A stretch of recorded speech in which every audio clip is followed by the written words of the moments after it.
Koppel, host of the Time for Coffee podcast, where you get firsthand career advice into the jobs and industries that interest you the most.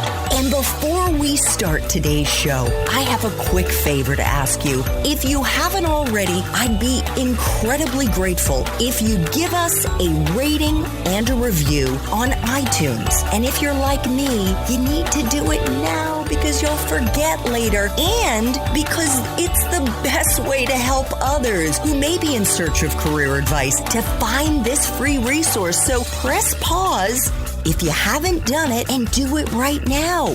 I'll wait. Thanks so much and enjoy today's show. Hey there, Java Junkies. Welcome to another K-Cup mini episode of Time for Coffee. By the way, K-Cups come in 3 sizes, single, double, and triple shots, or roughly 1 minute, 5 minutes, or 10 minutes in length. So if you don't have time to throw back an entire caffeinated career conversation, these K-Cup mini episodes of T4C can give you a quick caffeinated fix, whether you're on the go or you only have a few minutes to binge. So grab your mug and take a chug, because it's time for a caffeinated career triple shot K-Cup with my guest, Jordan Hallow. Jordan, as you know, most Time for Coffee listeners are students, similar to the ones that you used to coach at Purdue. What would you like to share with them about how they should approach the job search process? Yes. And this is something that I've been preaching. Andrea preaches it as well. And a lot of recruiters and people in just the hiring space in general, career coaches as well. Spend more time getting to know people versus going out and filling out those applications left and right. You are going to, it may sound like you're not going to make a lot of progress or you're going to miss out on something if you don't apply for it. But I love when somebody comes into my office and says, hey, I've got a referral for you. This person is somebody I've known for 5, 10 years, whatever it is, maybe just a couple of years. I've learned so much about them. Here's what I can tell you about them. Here's why I think they would be a great candidate. Awesome. Let me call them right now and see if we can set something up. I've learned so much more about that candidate already before I've even seen a resume from them. And I know that they're a qualified candidate because they came to me from somebody who knows this career and knows this field very, very well. They're only going to pick people who they know are qualified. Spend more time on that and getting to know the people inside the company versus going out there and trying to apply for anything that catches your eye. If you are just going out there and applying to everything, you're going to find that you are going to either burn out very quickly because the company may not align with what you want in a company or what you want in a day-to-day. And it's also more or less trying to find a job versus trying to find a career. And I want every college student to really think about, how do I find a career versus how do I find a job? Because they are significantly different. What is the distinction? A job is something that you're going to be in short term, that you don't really see yourself doing beyond a couple of years. When I'm looking for a financial advisor, what I'm looking for is somebody who wants to make this their career. When you are that, you are fully bought into it. Also, anybody who is in their 5th year, after their 5th year of being a financial advisor at Northwestern Mutual, you're 94% likely to retire with the company. It's got an amazing track record, and that I want everybody to see that long term. I don't want somebody to come in for a year or a couple of years and decide, hey, you know what, this really isn't for me. And they're not really bought into what we have at NM. They're not really bought into the culture or anything like that. They just want something to pay the bills. Everybody's got bills they need to be paid. I respect that. I've got them myself. But I want you to find something that you'd be happy with. And a job is just, might be a stepping stone, which is okay. But I want you to think career. I don't want you to think short term. And that can be hard as a college student because you're thinking about, I need to get something so I can start making more money. I need to get something right away. Find your fit and find your career and find the company that fits all the stuff that you align with. And I guarantee you, you'll be happier. You'll make more money over time and you'll be in something that you're really happy in versus a job where you can be happy in it, but most likely you might be job searching within the next year or so. With that in mind, I'd like to flash back, Jordan, to when you were an undergrad at Ball State. And you've already said you were a history major. Yep. And you thought you were going to become a history teacher. You graduated in 2015. What did you do with that degree when you graduated? What was your first job and how did you get it? When I was at Ball State, I loved history. I still do to this very day. If somebody came up to me and said, hey, we'd like to have you teach an adjunct class at a university, I'd be all about it. I'd love it. But what I was doing at Ball State is I was very involved outside of the classroom.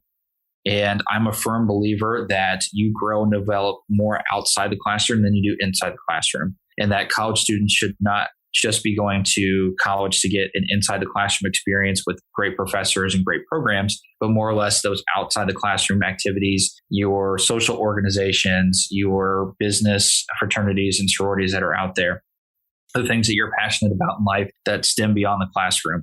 That's where I spent a lot of my time. I was highly involved in at least 7 different student organizations while I was at Ball State. And I was like, man, I really love this. And my biggest mentors were the people who were our director of student life or our people who are in our office of admissions. And I finally went up to him one day and I said, how did you all get started in what you're doing right now? How do I do what you're doing? Because I love the outside the classroom experience and I love being at college. I just love to work with one and work with students who are just like me. And they said, well, there's this great program out there, higher education and student affairs. I was like, well, maybe I'm going to get a little bit of experience before I hop into that. I started out, I had a connection and a referral that got me into a position at Ball State where I worked with low-income first-generation students and doing the academic advising for them. Loved it. Absolutely loved it. And I was like, okay, this is what I want to do. So I was like, you know what? I have the history degree. I didn't use it.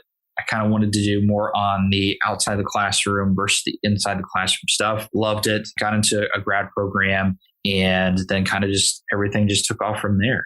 If I had any advice for students, it would be try to figure out as many different ways that you can be involved outside the classroom. And I'm not just talking about a job. I'm talking about student organizations, clubs, events that are happening on campus, and really start get to know people. If I could tell myself one thing, I would be like, man, I didn't really see the value in networking until after I graduated. Then I was like, okay, now I see it. Now I see it unfolding. I wish I would have spent more time getting to know people who had what I wanted and who had a job that I was like, well, this seems pretty cool. I'd love to learn more and see who they're connected with. Well, I love that story because that's exactly what you did. You had a networking conversation with someone in student advising and asked them for their insights as to how you could break into the industry, that was the first step for you. Mm-hmm. Yeah. And you have gotten 2 graduate degrees in the relatively short time since you finished at Ball State. You got one in educational leadership at Western Michigan, and the other, you got an MBA at Purdue University Global through their virtual program.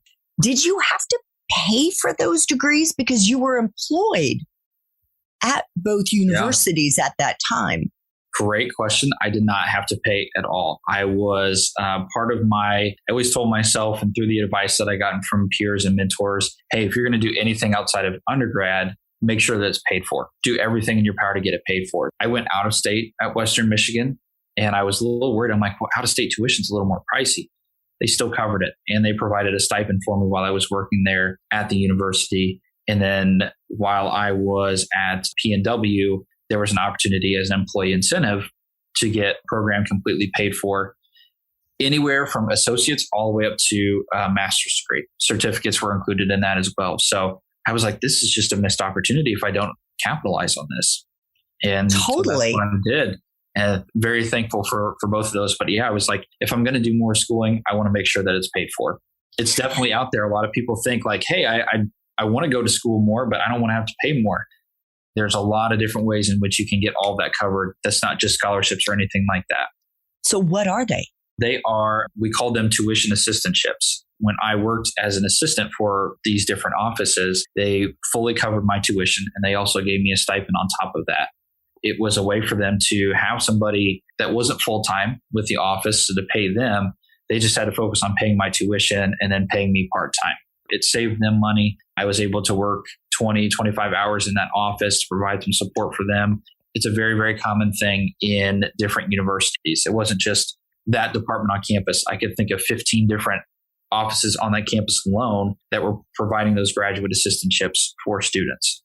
And how can students find those opportunities? Do they just type in the name of the school and then graduate assistance programs? Yeah, they can do it a couple of different ways. I would highly recommend reaching out to anybody that is a graduate program director or coordinator. You can also go online and learn more about the programs and see what else is out there. They will typically, one of the first things that they'll say is that we do provide tuition assistance and full-time or part-time opportunities, reimbursement, and all of that. So I'd highly recommend going on the website, connecting with somebody who's graduate programs at that university, because they're going to know everything about them and what can be offered and who's offering what.